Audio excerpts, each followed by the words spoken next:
Hello everyone and welcome back to the channel. Let's start third part of our ongoing lecture series on chapter 5 which is magnetism and matter.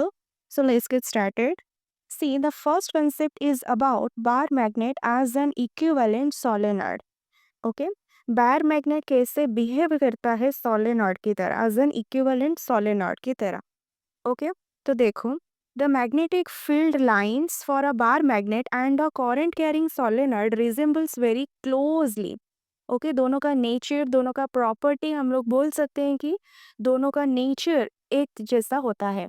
Therefore a bar magnet can be thought as a large number of circulating currents in a analogy with a solenoid. Okay, पहले तो इसका मतलब क्या है, what it means. The magnetic field produced by a bar magnet looks very similar to the magnetic field produced by a solenoid. And आपको पता है कि solenoid क्या होता है, कि a coil of wire carrying electric currents, right? And how are they similar? Basically दोनों के बीच में क्या similarities होता है कि हम लोग एक इमेजिन करते हैं कि bar magnet cut in half. Okay, we will get two similar magnets. ठीक है, so like cutting a solenoid in half we get similar solenoids. Okay, तो आपको ये चीज याद रखना है कि cutting a bar magnet in half is like cutting a solenoid. we get two similar solenoids with weaker magnetic properties.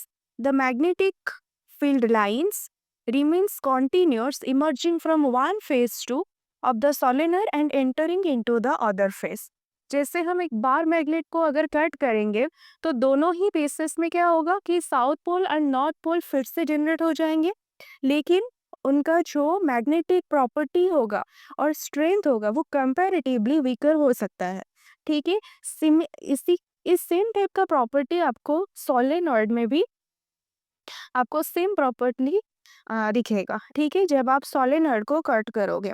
ठीक है, नेक्स्ट प्रॉपर्टी क्या होगा कि magnetic field lines come out from the north pole से बाहर आएगा of the magnet and enter at the south pole से enter करेगा, जैसे कि हमने ऑलरेडी इसको प्रॉपर्टीज वाले पार्ट में कवर किए थे. ठीक है, similar to how magnetic field lines emerge from one end of a solenoid and enter at the other end. Solenoid के केस में भी क्या होगा, एक एंड से बाहर आएगा एंड दूसरे एंड में एंटर करेगा. ठीक है, नेक्स्ट देखो. So how to testing the similarity, हम लोग इसे कैसे टेस्ट करेंगे, इस सिमिलैरिटी को टेस्ट कैसे करना है. देखो, one can test this analogy by moving a small compass needle in the neighborhood of a bar magnet and a current carrying finite solenoid and nothing that the deflections of the needle are similar in both the cases. तो हम लोग देखेंगे कि जब if we bring a small compass near a bar magnet and then near a current carrying solenoid, compass needle क्या show करेगा, similar behaviour show करेगा in both cases. आपको याद रखना है. So this means the magnetic fields are alike, एक जैसा होगा दोनों ही केस में. ओके, इसी तरह से आप लोग टेस्ट कर सकते हो सिमिलैरिटी को. नेक्स्ट इसका मैथमेटिकल प्रूफ देख लेते हैं. To prove mathematically that the magnetic field produced by a solenoid on any point on the axial line is same as that of a bar magnet. Okay, so this analogy between bar magnet and solenoid can be shown by calculating the magnetic field at an axial point of solenoid which resembles to that of a bar magnet. यानी कि यहाँ पे आप लोग diagram में देख सकते हो इजीली. हम लोग क्या करेंगे, it has been mathematically proven that the magnetic field at any point along the centre, यानी कि हम लोग बोल सकते हैं अगर this is the bar magnet का ये वाला हो गया आपका axial line that is passing through the centre, इसको हम बोलेंगे axial line of a bar magnet is same as that produced by a solenoid. Okay, so यहाँ पे देखो डायग्राम को हम लोग देखते हैं यहाँ पे कि let I be the current passing through a solenoid and A आपका हो गया, आई हो गया आपका current passing through the solenoid, जितना अमाउंट का करंट सोलेनॉइड में पास कर रहा है, and small A be the radius of the solenoid, जैसे कि यहाँ पे आपको गिवन है. 2L be the length of the solenoid, this is the total length of the solenoid आपको given है 2L, and N be the number of turns per unit length of the solenoid. So these are basically given to you about solenoid. Okay, तो यहाँ पे आप लोग देखो, let P be the point at a distance r from the center at which magnetic field is to be calculated. Centre से ये P का distance जो कि r डिस्टेंस पे है, और इस P डिस्टेंस पे at point P we have to calculate the magnetic field strength. Okay, so हम लोग कंसिडर करेंगे a small element of thickness जिसका है dx of solenoid at a distance x from the centre O से. Centre से हम लोग एक क्या कंसिडर करेंगे, स्मॉल एलिमेंट को कंसिडर करेंगे. यहाँ पे आप लोग देख सकते हो, this is the small element जिसका थिकनेस गिवन है dx which is at a distance of x from the centre. Okay, next देखो, number of turns in the element क्या हो जाएगा, n इंटू थिकनेस यानी कि n into d x. Then magnitude of the field at point P में due to the circular element के वजह से मैग्नीट्यूड का फॉर्मूला आपको याद रखना है, इसको आपको याद रखना है. देखो, हम लोग स्मॉल एलिमेंट के लिए जो भी मैग्नेटिक फील्ड कैलकुलेट करेंगे that is the small magnetic field आएगा. ठीक है, इसको, इस स्मॉल मैग्नेटिक फील्ड को अगर हम पूरे में इंटीग्रेट कर देंगे, पूरे लेंथ में इंटीग्रेट करेंगे, तो हमें क्या मिल जाएगा, टोटल मैग्नेटिक फील्ड. ओके, तो यहाँ पे आपको फॉर्मूला गिवन है, तो आप लोग फॉर्मूला को देख सकते हो, mu naught I A square N D X, नीचे आपका आ जाएगा 2r-x का होल स्क्वायर प्लस ए स्क्वायर का पावर 3/2. आपको पता है कि I क्या होगा, यहाँ पे I is the current, A is the radius, n D x is the number of turns in the element, right. Next देखो, if point P lies at a very large distance from the centre, यानी कि हम लोग क्या कर सकते हैं इस केस में, जो रेडियस ऑफ द सोलेनॉइड उसको हम नेग्लेक्ट कर सकते हैं. ठीक है, and also neglect the distance x, जो कि x इज द डिस्टेंस, किसका डिस्टेंस होगा, एलिमेंट का डिस्टेंस फ्रॉम द सेंटर. इन दोनों को आप लोग क्या कर सकते हो, नेग्लेक्ट कर सकते हो. सो आपका ये जो टोटल, ये जो नीचे वाला पोर्शन है, इंस्टेड ऑफ दिस आप लोग आर क्यूब ओनली लिख सकते हो, क्योंकि यहाँ पे एक्स तो नेग्लेक्ट हो गया, एक्स के जगह पर भी जीरो पुट करोगे, ए के जगह पर भी जीरो पुट करोगे, तो सिर्फ और सिर्फ आपका क्या बचेगा, आर स्क्वायर का पावर कितना, 3/2 रहेगा, यानी कि 2 cancel, r cube, we are left with only r cube. Okay, तो only for this condition we are left with only r cube. इसको अच्छे से याद रखो. सो डीबी का एक्सप्रेशन क्या आ गया for this condition, mu naught I A square N D X, नीचे आ गया 2r क्यूब. जैसे कि हमने बताया था कि total magnetic field at point P due to the current carrying solenoid का क्या हो जाएगा, इसको हम इंटीग्रेट कर देंगे -l से +l, क्योंकि आपको जो टोटल लेंथ गिवन है 2l. ओके, तो हम लोग -l से, range of the variation of x is from -l to +l, इसको हम इंटीग्रेट करेंगे. जो भी आपका कांस्टेंट वाला पार्ट होगा उसको हम इंटीग्रेशन के बाहर लिख देंगे. ओके, सिर्फ और सिर्फ इंटीग्रेशन ऑफ dx आएगा, जो कि होता है x, limit goes from -l to +l. तो upper limit minus lower limit put करोगे तो 2l आ जाएगा. तो final answer will be this, mu naught by 4 2l I a square by r cube. Okay, this is the expression of magnetic field at point P due to the current carrying solenoid के वजह से जो भी magnetic field point P में होगा उसका expression कुछ इस तरह से आ गया. लेकिन यहाँ पे आपको याद रखना है कि हम लोग इसमें कंडीशन में दोनों को नेग्लेक्ट किए हैं. एक तो है आपका सोलेनॉइड का रेडियस, एंड दूसरा हो गया आपका क्या, thickness, that is the element का जो दूरी, x दूरी था, and a distance, that is the radius. इन दोनों को हमने नेग्लेक्ट किया है in comparison to the distance of the point P. Okay, हमें पता है कैपिटल M क्या होता है कि magnetic moment of the solenoid, right. And magnetic moment का जो फॉर्मूला होता है, क्या होता है कि total number of turns into current into area of cross section. Total number of turns यानी कि m into the total length, यहाँ पे करंट आपका I हो गया, एरिया ऑफ क्रॉस सेक्शन यानी कि पाई इनटू रेडियस का स्क्वायर. ठीक है, so instead of all this thing आप लोग क्या डाल सकते हो इसकी जगह पर, twice of m, twice of m. ठीक है।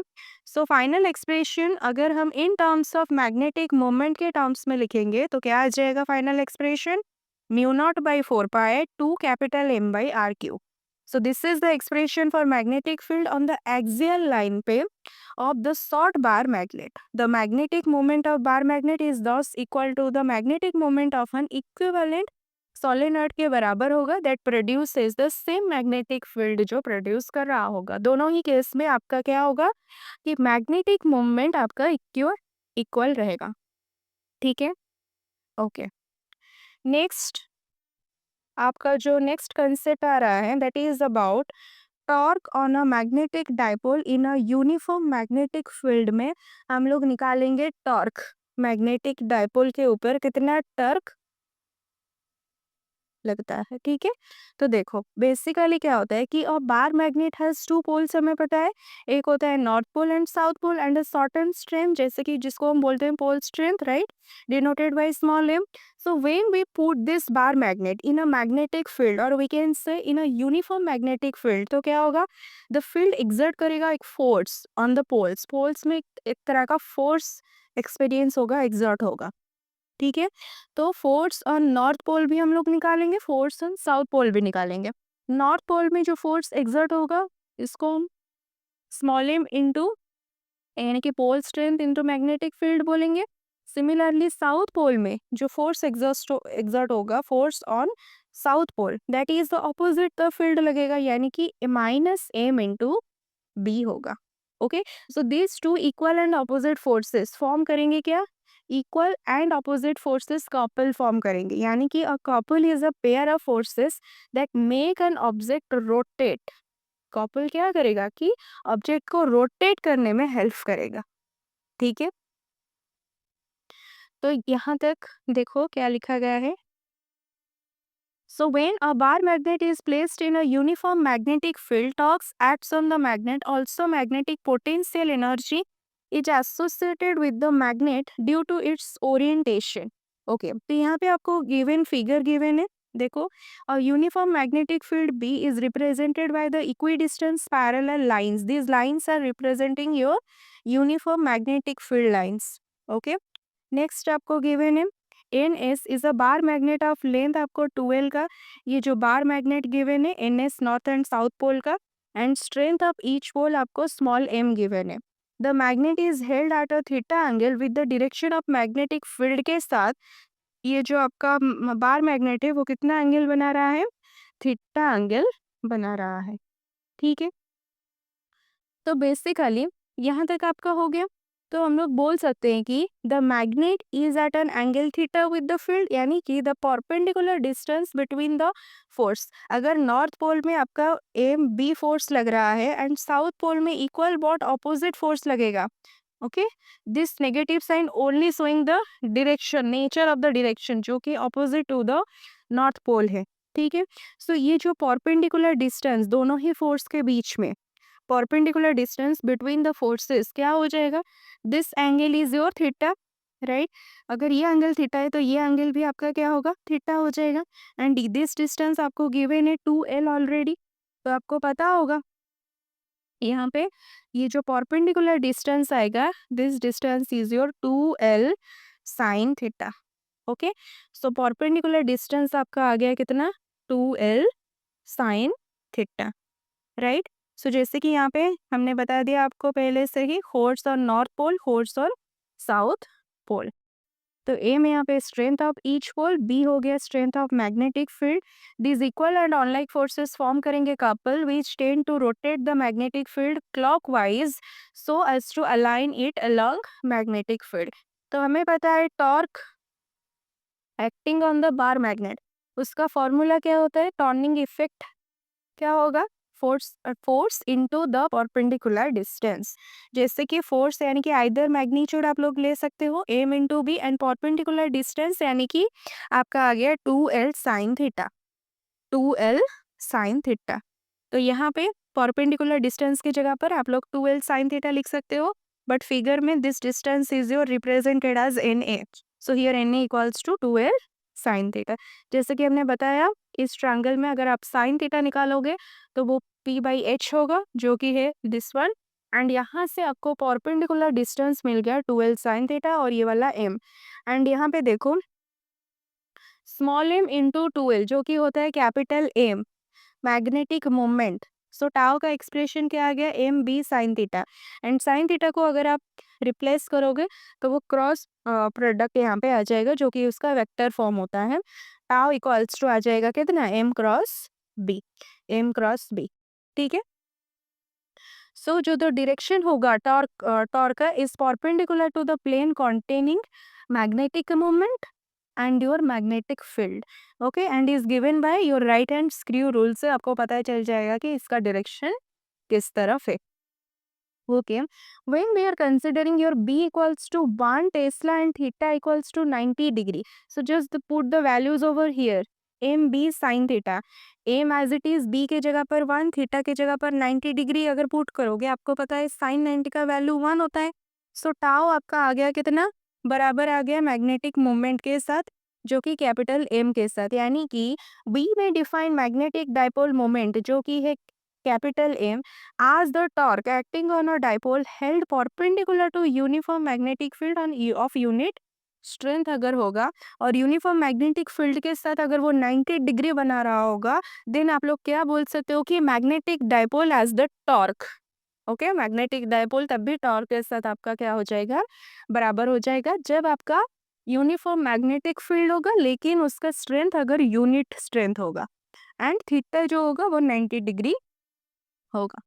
ठीक है। सो यहाँ पे आपको unit of M is the unit of torque divided by the unit of B. जैसे कि यहाँ से आपको पता चल रहा है हम लोग यहाँ से एम का यूनिट टाउ बाई एम निकाल सकते हैं, tau divided by unit of magnetic field. तो ऐसे यूनिट ऑफ एम क्या आ जाएगा, जूल पर टेस्ला। ओके, इसको याद रखना, जूल पर टेस्ला आएगा। ओके, ठीक है। सो नेक्स्ट एक एग्जाम्पल इसके रिलेटेड हम लोग देखेंगे। और स्ट्रेट सोलेनॉइड ऑफ लेंथ आपको 50 centimetre has 1000 turns per metre and the mean cross sectional area भी आपको गिवन है 2 into 10 to the power -4 metre square. It is placed with its axis at 30 degree, theta भी given है with a uniform magnetic field of field का strength भी given है 0.32 tesla. Find the torque acting on the solenoid when a current given है 2 ampere is passed through it. यानी कि आपको क्या क्या गिवन है, पहले तो देखो लेंथ गिवन है सोलेनॉइड का L 50 centimetre, number of turns per metre given है 1000। So total number of turns क्या आ जाएगा, पर मीटर आपको गिवन है 1000। ठीक है, तो टोटल नंबर ऑफ टर्न्स इसको हम कैपिटल N से रिप्रेजेंट करेंगे जो कि आ जाएगा 500। ठीक है। सो एरिया आपको गिवन है, करंट आपको गिवन है, मैग्नेटिक फील्ड स्ट्रेंथ भी मैग्नेटिक फील्ड स्ट्रेंथ गिवन है, टॉर्क जैसे कि हमने अभी इसका फॉर्मूला डिराइव किया M B sine theta instead of M आप लोग एन आई ए भी लिख सकते हो। ठीक है, बी साइन थीटा। तो यहाँ पे वैल्यूज वगैरह डालोगे क्योंकि यहाँ पे देखो साइन ऑफ 30 डिग्री आ जाएगा तो न्यूटन मीटर में आ जाएगा आपका आंसर 0.032 न्यूटन मीटर। ओके, पर मीटर यहाँ पे आप लोग देख सकते हो अगर 50 सेंटीमीटर इसका लेंथ है तो टोटल नंबर ऑफ टर्न्स, इसी वजह से यहाँ पे हमने क्या किया है 1/2 से मल्टीप्लाई कर दिया। नेक्स्ट देखो, a bar magnet when suspended horizontally and perpendicularly to the earth's magnetic field experience the torque, आपका टॉर्क का मैग्नीट्यूड गिवन है 3 into 10 to the power -4 newton metre. So what is the magnetic moment of the magnet का हमें capital M यानी कि magnetic moment find out करना है, horizontal component of earth magnetic field at the place वो given है 0.4 into 10 to the power -4 tesla. Okay, तो देखो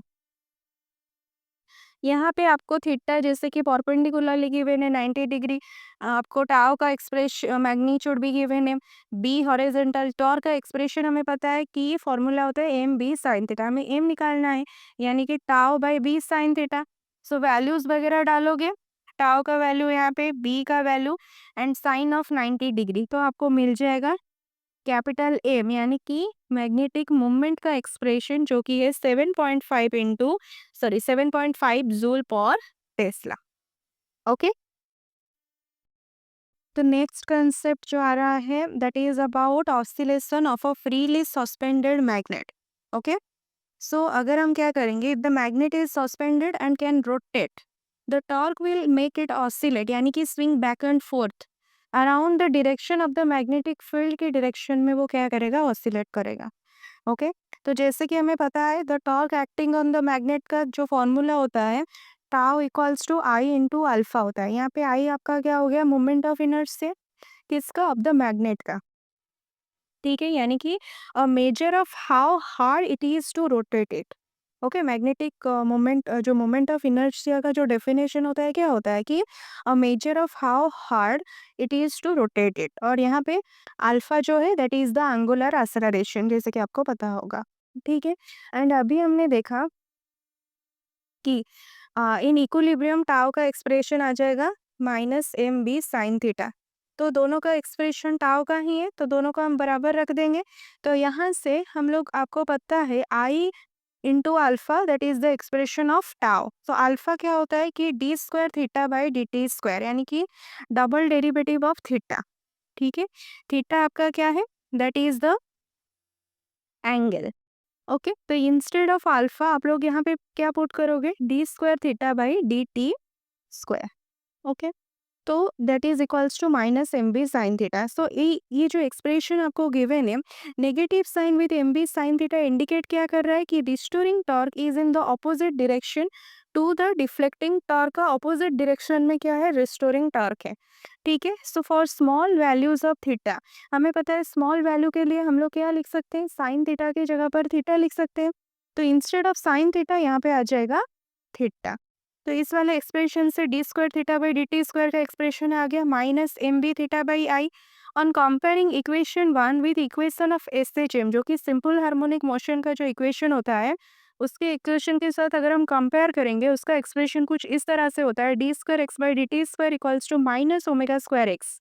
ओके, तो इस एक्सप्रेशन को इस एक्सप्रेशन के साथ हम लोग कंपेयर करेंगे, तो आप लोग देख सकते हो कि इसमें अगर हम कंपेयर करेंगे तो हमें क्या मिलेगा, यहाँ पे जो ओमेगा स्क्वायर है दैट इज आपका किसके साथ बराबर आएगा, M B by I, M B by I के साथ बराबर आएगा।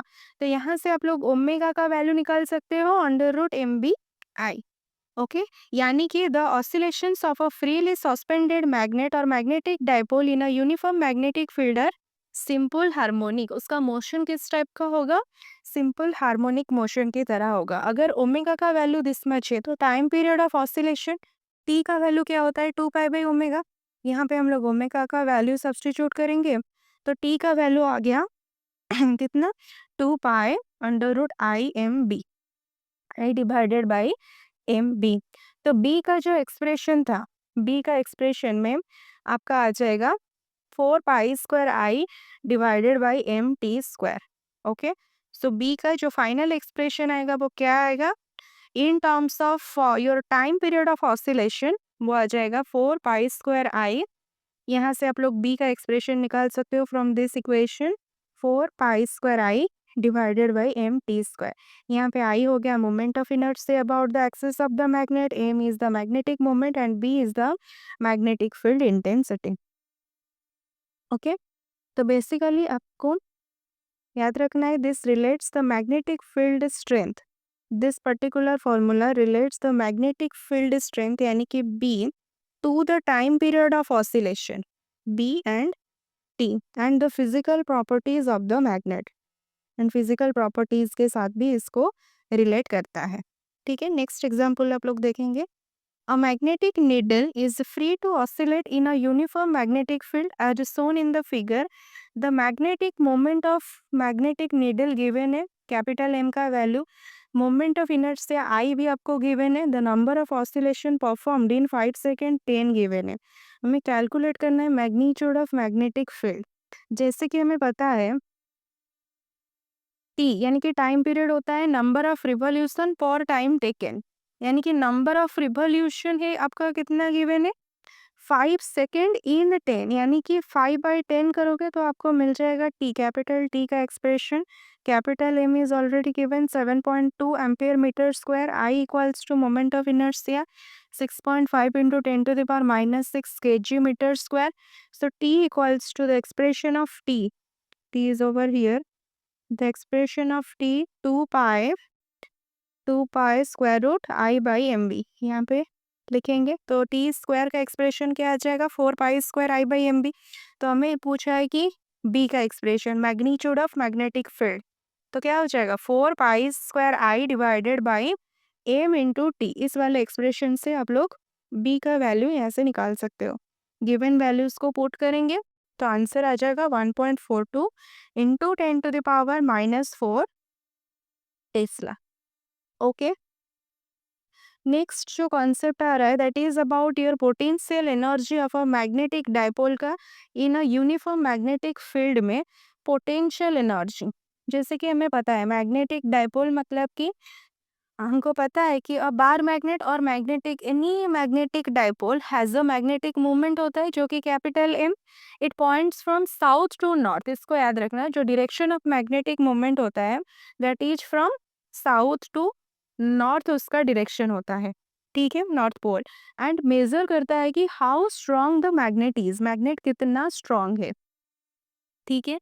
तो यहाँ पे देखो जो पोटेंशियल एनर्जी है, potential energy of a magnetic dipole जब हम उसको रखेंगे किसमें, यूनिफॉर्म मैग्नेटिक फील्ड में, तो basically if we rotate the magnet away from the aligned position we are doing work against the torque, हमें वर्क करना पड़ेगा। And this work done gets stored as potential energy के तरह ही वो store होता है। ओके, देखो आपको क्या क्या गिवन है। When a magnetic dipole moment of M is held at an angle theta with the direction of uniform magnetic field B, the magnitude of the torque, जैसे कि हमने अभी देखा on the dipole क्या होगा, tau equals to mb sin theta, and this torque tends to align the dipole in the direction of the field में वो align हो जाएगा। Dipole in the direction of field का जिस भी डायरेक्शन में होगा फील्ड, जिस भी डायरेक्शन में आपका होगा एक्सटर्नल मैग्नेटिक फील्ड, उसी डायरेक्शन में टॉर्क क्या करेगा, उसको अलाइन कर देगा। Work has to be done in rotating the dipole against the action of the magnetic torque. Okay, so this work done is stored as your potential energy of the dipole.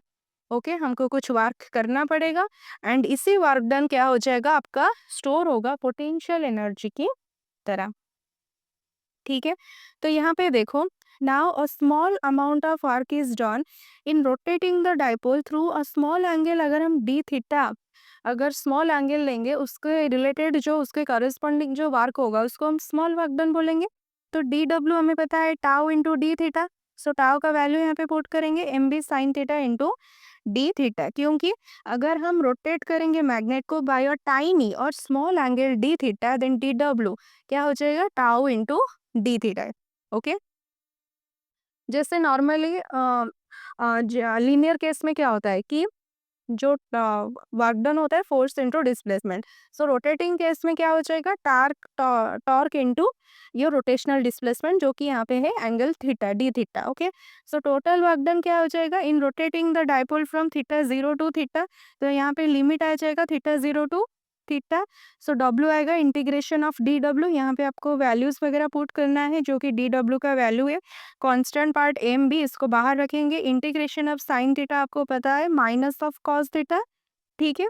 तो यहाँ पे limits वगैरह put करेंगे, अपर limit minus lower limit जब आप करोगे cos theta minus cos theta 0 आ जाएगा, ठीक है। तो आपको पता है जो भी वर्क डन होगा वो पोटेंशियल एनर्जी की तरह ही स्टोर होगा, यानी कि यू का expression equals to W minus M B cos theta minus cos theta 0, ठीक है। तो यहाँ पे आप लोग देखो इस तक एक्सप्रेशन आ गया। अगर हम रेफरेंस एंगल यानी कि यहाँ पे जो थीटा 0 है, अगर इसको हम 90 डिग्री मान लेते हैं, if we set the reference angle theta 0 equals to 90 degree, so theta 0 की जगह पर 90 डिग्री पुट करोगे तो आपको पता है cos 90 का वैल्यू क्या होगा, 0। ओके, तो ये वाला एक्सप्रेशन यहाँ पे 0 हो गया, तो यू का एक्सप्रेशन आ जाएगा minus M B cos theta. Okay, तो देखो कॉस थीटा है तो कॉस थीटा को हटाएंगे तो डॉट प्रोडक्ट आ जाएगा, तो वेक्टर नोटेशन में इसका एक्सप्रेशन आ जाएगा u equals to minus M dot B, minus M dot B आएगा। ओके, इसको आप ऐसे भी लिख सकते हो, वेक्टर नोटेशन यानी कि minus M vector dot B vector. Okay, ठीक है। U is the potential energy here. यहाँ पे कुछ पर्टिकुलर केसेस आएगा, इसको हम अच्छे से देखेंगे। देखो, जब थीटा 90 डिग्री होगा तो एक्सप्रेशन आपका क्या आया, minus M B cos theta. यहाँ पे कॉस 90 पुट करोगे तो जीरो आएगा, यानी कि when the dipole is perpendicular to magnetic field के साथ परपेंडिकुलर होगा तभी आपका पोटेंशियल एनर्जी जीरो होगा। दूसरा केस आएगा when theta equals to 0 degree, यहाँ पे कॉस जीरो पुट करोगे तो माइनस एम बी आ जाएगा, यानी कि when the magnetic dipole is aligned along the magnetic field के direction के साथ अलाइन होगा तभी क्या होगा, it is in stable equilibrium होगा, having the minimum potential energy. This is the minimum value of potential energy. Okay, and the third case is when theta equals to 180 degree, cos 180 degree put करोगे तो -1 आएगा, इसका expression plus में आ जाएगा M B, यानी कि which is maximum and this is the position जहाँ पे अनस्टेबल इक्विलिब्रियम शो करेगा। ठीक है, ये आपका हो गया 3 केसेस। अभी हम देखेंगे एक example. A circular coil of 100 turns and have an effective radius of 5 centimetre carries a current, आपको गिवन है 0.1 एम्पियर, रेडियस गिवन है 5 centimetre. How much work is required to turn it an external magnetic field of strength आपको given है 1.5 weber per metre square through 180 degree about an axis perpendicular to the magnetic field। यहाँ पे the plane of the coil is initially perpendicular है to the magnetic field को। तो आपको number of turns given है coil का, radius given है, इसको मीटर में कन्वर्ट करेंगे, करंट गिवन है, मैग्नेटिक फील्ड स्ट्रेंथ गिवन है। देखो इनिशियली हमें पता है कि आपका, जैसे कि यहाँ पे हमने इसका डेरिवेशन में क्या किया था कि total work done in rotating the dipole from theta 0 to theta. यहाँ पे आपको वैसे आपको याद रखना है हमें 180 डिग्री अचीव करना है, यानी कि हम लोग 0 डिग्री से 180 डिग्री तक जाएंगे। हमारा लिमिट जो होगा from 0 degree to 180 degree. Okay, so area हमें पता है क्योंकि एरिया का एक्सप्रेशन चाहिए हमें। ये वाला एक्सप्रेशन में एम का फॉर्मूला में एन आई इंटू ए आता है, ए इज द एरिया। तो एरिया हम लोग कैसे फाइंड आउट करेंगे, पाई इंटू आर स्क्वायर करोगे क्योंकि आपको रेडियस गिवन है। तो ये आ गया 3.14, 0.05 का स्क्वायर मीटर स्क्वायर। एंड हमें वर्क डन का एक्सप्रेशन पूछा है जो कि minus M B cos theta 2 minus cos theta 1, this expression cos theta 2 minus cos theta 1। Okay, यहाँ पे थीटा 2 का value 180 degree and your cos theta 1 का वैल्यू 0 डिग्री, वैल्यूज वगैरह पुट करोगे तो आंसर आपका जूल में आ जाएगा। Okay, this is the whole solution. Okay, so this is all for today. Next class में हम लोग यहाँ से स्टार्ट करेंगे the electrostatic analogue. Okay, so thank you for watching.